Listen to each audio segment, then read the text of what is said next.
Nako. Ayaw mo matay yung ano. Ay nako. Yun.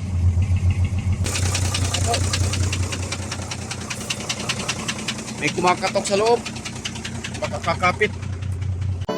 Nako, so magandang araw sa inyo. Dito mga boss ng Mercedes. Okay, so ganun ganyan mga boss. So iparking nyo lang ito. Punta lang na. Yan, no? So, i-road test lang natin to boss.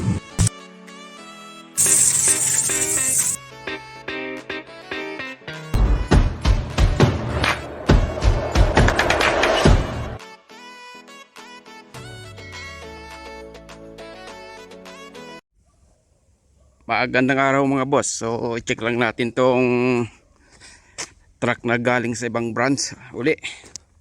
So 6017 to, Mitsubishi na naman. So check natin to. Ayan. So iniwan na dito. Kumakain daw ng langis. Naku po. Uy, nakalak. Nako. So ayaw talaga mabuksan mga boss. Parang ni-welding na ata ng mintuan na ayaw na mabuksan. So, dito na lang tayo sa kabila. Grabe. Sira na. Grabe naman ito. Ako po, sira nga ayun. So check natin mga langis bago ating paandarin. Kung may langis. So marami. So marami siyang langis. Okay. Mahina sa shoot. Nako po.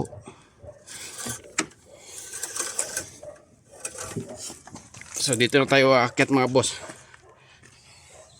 Para mapandar natin.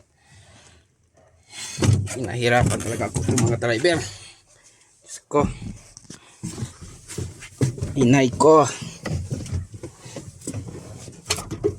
Uy, grabe oh, warak. Ano ba yan? Yan pa oh, tingnan nyo oh. Aksidente yan.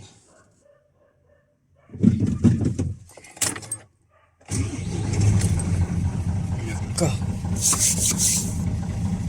Ayaw mo matay yung ano. Ay nako. Yun. Pag nirevolution mo, saka lang siya nagbobomba pag nirevolution mo.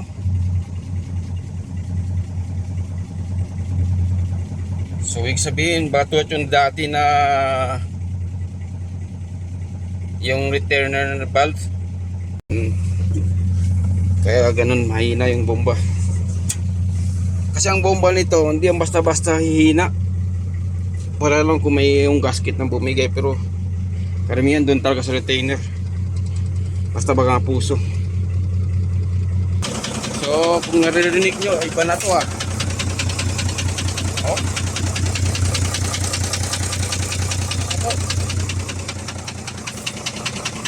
May kumakatok sa loob. Baka kakapit. Papatayin na natin. Nako. Delikado ito. Katok. Grabe. Katok ito. Nako po. So pero itong makina boss na overhaul ko na to. Siguro mga 8 years na ngayon. 8 years to 9 years. Na-overhaul ko ta. Oh, alam ko to eh. Na-overhaul ko na tong makina. So hindi na sa ibang branch. Napakatagal na nito. Walang maintenance doon eh. Dapat hindi pa bibigay ito. 9 na taon na-overhaul ko. Ito yung unang-unang truck na overhaul ko. Naalala ko. 9 na taon na ito. So ngayon katok na.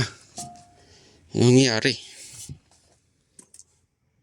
So ipaangat natin itong ulo mga boss. Ayan, so pinangat na natin mga boss. So tingnan nyo naman itsura. Oh. Dito pa lang talagang kumakain ng langis to. Bumubuga sa breeder.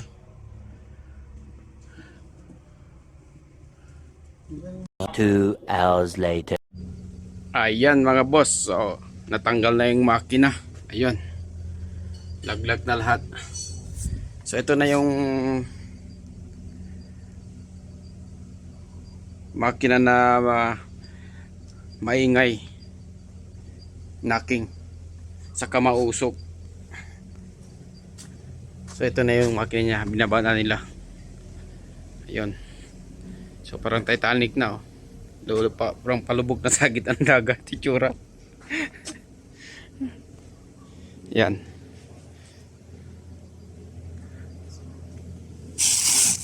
Ayy. Grabe. Grabing langis oh. So, i-dismantle natin to. Yan. Tinanggal na nila. So, grabe oh. Tingnan nyo sa breeder. Ako po. Grabe. I-check natin to sigurado. Maluwag na rin to siguro. Tulad yung mga ibang Mitsubishi na gawa natin na puro maluluwag na yung mga o-ring sa retainer nya. Ay nako, dami kong itong taon ang dami kong sunod-sunod na overhaul na 6017 kasi ang tagal na rin nito.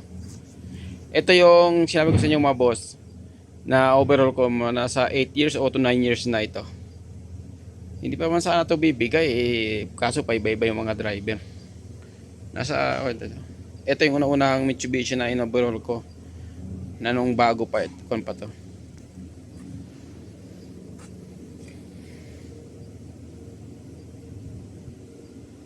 Nasa 8 years, alam ko 8 years to 9 years ito na overhaul ko. Ngayon overhaulin ko naman siya uli.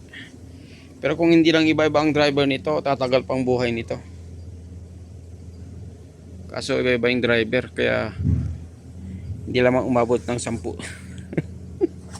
Overhaul natin, no? Overhaul na uli. Ay nako. Ang trabaho nito mga boss, araw-araw talaga. Wala talagang kanyan. Pati biyernes, minsan nako-overtime ito, mga truck na ito. Araw-araw talagang trabaho nito. Napakalayo pa ng mga pinupuntahan. Kaya bumigay din siguro sa sobrang ayan, so overhaul natin ulit to after 8 years. Ayan, natapos natin yung isa, may sumunod na naman. Ayan, ganun lang.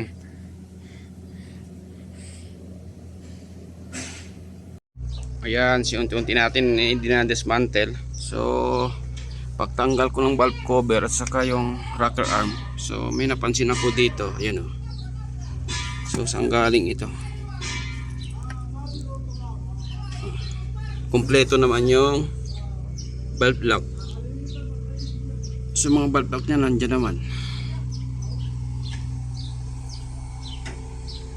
Tataka ko kung saan galing yan.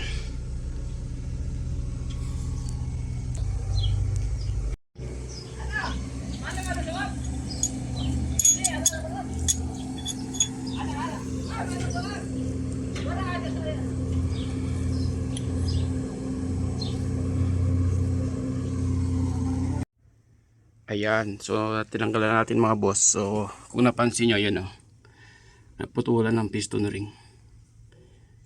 Ayan. Pero yung kanina na kapit sa post rod, tinatin lang kung saan galing. Bakit kumapit doon.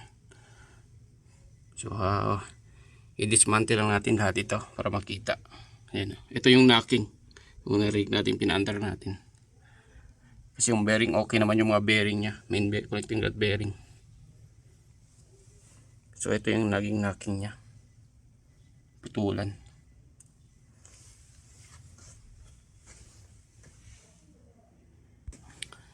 So dito Sa number 3. Kita nyo naman yung barbell, lubog na. Oh. Naubos na.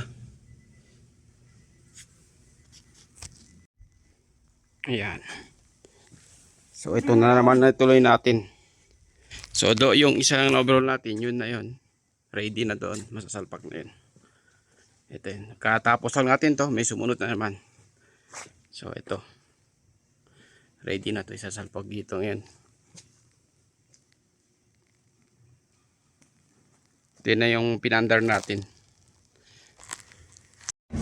Ayan, tinanggal natin yung mga connecting rod bearing. So ang gaganda pa ng mga connecting rod bearing mga boss. Walang katama-tama. So sa 9 years o 8 years to 9 years ito, na-overhaul ko noon. So ang ganda pa ng fitting niya. Walang katama-tama yung connecting rod. So ang ganda ng fitting. Kung hindi lang bumigay yung piston ring, tatagal pa to. Kahit kumakain ng konting langis, maintenance lang, kayang-kaya pa to. Kaso lang, bumigay na talaga yung ring na putulan. Ayan. Iba-iba kasi ang mga driver.